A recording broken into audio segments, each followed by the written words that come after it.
Hello, and today we are going to be starting our Dreamworks Marathon. So join me for Antz. Wait, this is the wrong ant. I actually don't have an ant prop.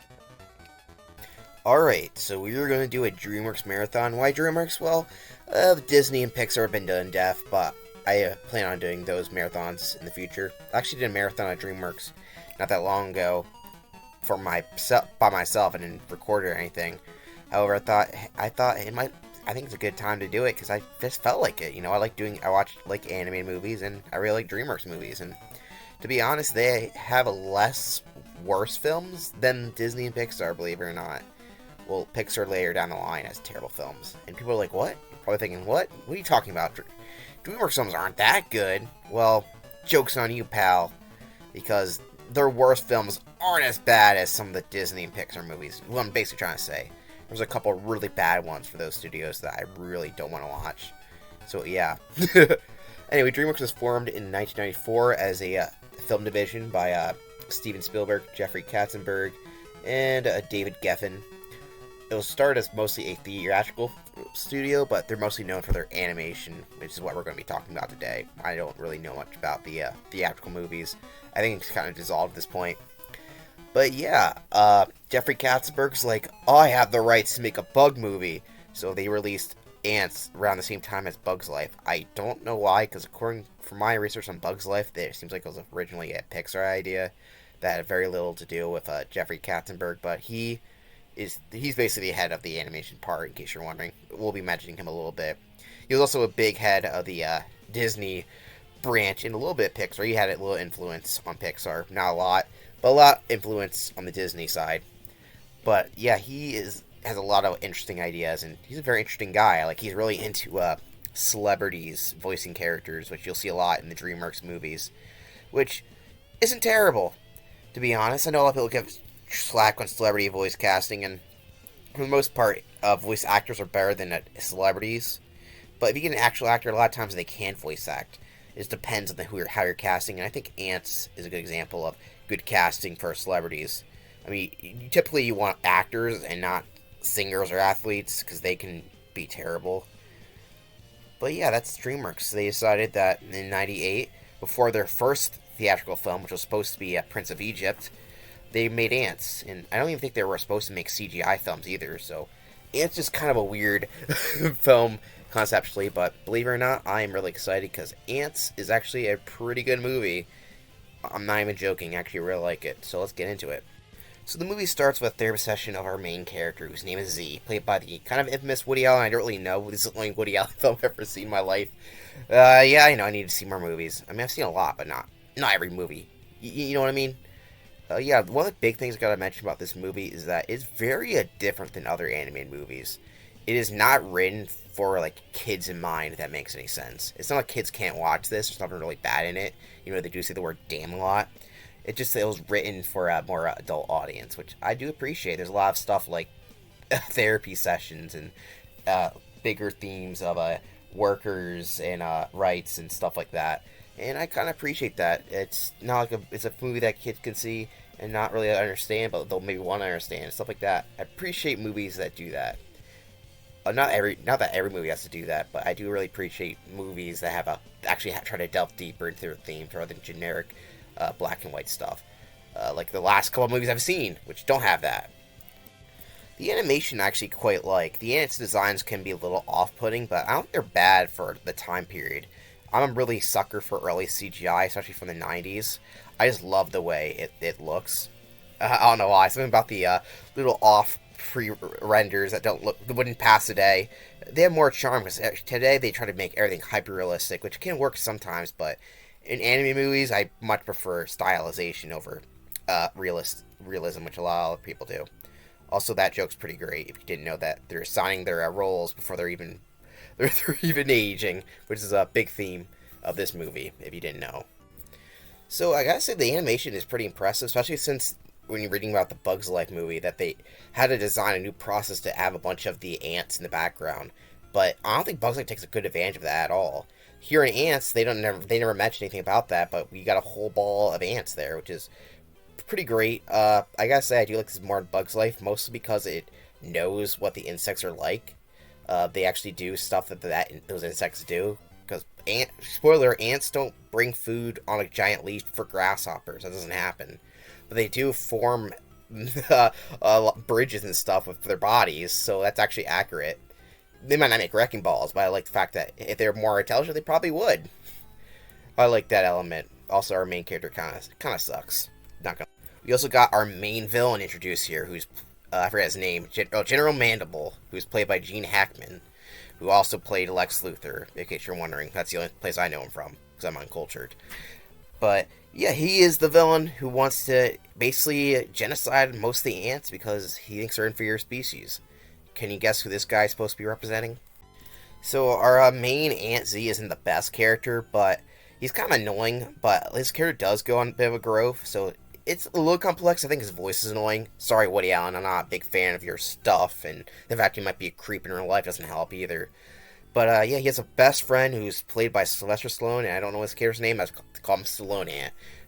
I really like the character. For some reason, they made his face look like Sylvester Stallone. But I'm a big fan of Stallone, and he actually does a pretty good job voice acting here. He doesn't seem like he would be a good voice actor, but he actually does a pretty good job, at least in my opinion. Also, this guy talks about Insectopia, and that's going to be important for later on, so keep that in mind. Remember that. Remember! So this Princess Ant decides that she wants to be with this guy. Well, not really. She just wants to get out. She has to fuck this loser, I guess. And she's played by Sharon Stone. I don't remember her name. Oddly enough, I just saw this movie, and I don't remember the names, because I'm bad at names. But yeah, this is going to be a whole plot point, because he likes her, because he's a simp. And a lot of these characters in these movies are simps, if you didn't know. So Z decides to swap places with Sylvester Stallone, because the princess left, and he's like, maybe I can be with her if I see her again. And this actually leads to a joke that I actually really like a lot. Which places with you? Do you know how much trouble you can get into for even talking about impersonating a soldier? You can get in trouble just for listening to someone talking about impersonating a soldier. Here's another thing I like about this movie, is that the other bugs are her correct size. So when the termites come out, they're like a lot bigger than the ants, and they're kind of very scary. Big problem about Bug's Life is that despite Pixar's usually toned for more realistic stuff, it's not really realistic to the bugs. Like, Antz does it to a T, like having the ants work in their own social society that they critique based off modern society. And of course they fight other bugs like these termites who can spit acid, which they dissolve the other ants. It's very gruesome for like a kid's movie, but this wasn't really intended for a kid's audience. That's kind of what I like about the Dreamworks. Even to this day, they kind of had that motto of being more adult. Well, they're more adult in tone back in the day. Here, they're just nowadays, at least for a couple years, they're trying to be poop jokes and shit like that. But no, this is literally a war where a bunch of people are dying, basically. I'm not joking when I say everyone dies. We'll cut to them all being dead right now. Of course, swapping places was a terrible idea because, as it turns out, the soldiers were going into war, at least those loyal to the Queen, because the general wants to kill all the soldiers that are loyal to the Queen because he has a plan of genocide, if you remember that. And of course, he barely gets to see the princess because he's an idiot. I guess this plan didn't work out so much, because they're going to have to fight termites. And it turns out everyone dies. I mean, I'm not even joking. Every one of these ants die here. I mean, I'm not kidding to say this is a dark movie. So he was lucky because he hid in a cave. He hid in a cave! But yeah, his one friend is dead. His head is just decapitated. And everyone else is dead. I mean, everyone was supposed to die, but he got lucky. So when he comes back, it's not all sunshine and rainbows, because it's revealed that he was with the princess, and that's a big no-no, even though he is considered a war hero now. But the general doesn't care, because that's his woman. Oh yeah, she's supposed to marry the general, or something like that. And he wants him to die. Well, he wants everyone to die, basically, but he wants him to specifically die now. So they leave the colony, or at least he does, and the princess comes with him because he kind of kidnapped her. I mean, he's not really that likable of a character, but he's like, I'm gonna go see the Insectopia. I guess is that a good Woody Allen impression? Probably not, but I don't really know. There's also a subplot that's kind of like socialism / pro-communism, whatever. I play the Russian theme here, where the Z gets like immortalized in this legend that he's not really that great, but it's kind of fun how they work. Like, they make up this story about how he stood up against the man, and now the other workers are trying to stand up. You kind of get what's going on here. So the general decides to lie to every ant about, well, your guys are going to have great rights when this new colony is built, which they aren't because they're going to die in that colony, but he doesn't let them on at that point. He just sets them on they'll get a better life, and it turns out their better life is going to be dead. I mean, he doesn't care, he just killed a bunch of worker ants on a pointless termite war. And does that remind you of anybody? Meanwhile, they think they found Insectopia, but it turns out it's just plastic wrap. That was a really weird looking thing. I mean, of course, they should have thought it was Insectopia. They have Mountain Dew product placement here. That's a really awkward looking thing, and thank you for buffering on that. I really appreciate that. Well, it's not Insectopia, just a picnic, and they almost die by this fly swatter. But they didn't die, but this wasp woman died. That's the name of the movie, you know that? Wasp Woman? You ever see that movie? I haven't. One thing I like about this scene is the scale of it. For your 98 animation, I really like they made this giant shoe, basically, in rendering. And it's cool to see that. You don't see that in Bug's Life, and it just, you don't see a lot of it in this movie either, but it's just neat to see such a giant world from the perspective of an ant. Something that CGI can really do. I just really like the way this scene is shot and rendered, if that makes any sense. So they finally make it to Insectopia after a long journey, and it's literally a trash can. I mean, how perfect is that? The fact that the whole, perfect place for insects is just a trash can, but, you know, realistically it would be. You got a bunch of free food there. And they have a lot of great scenery jokes, like this powdered donut here. I mean, I would eat it personally, but I guess making snow angels works too. So the General Second in Command, who's played by Christopher Walken for some reason, he's the only character that feels miscast. Not that he gives a bad performance, but this character does not fit his voice. He finds Princess and he brings her back to base, but Z is unaware, so he has to go chase after her basically. And yeah, you get it. So yeah, they get together and they form a tower because, oh yeah, I forgot, they warn the other ants they're going to get killed by getting drowned to death. So they build a tower to save everybody, but this gets the general mad because he wants them all to die. So the general's going to kill them all, but his second command decides that I'm also getting done taking orders, because kind of the whole theme is that doing what you think's right rather than following orders and stuff like that. So the second command's like, I might as well help him up. But this gets him mad, and he decides that he's going to kill them both, which didn't really work out for him, because he ends up falling to his death.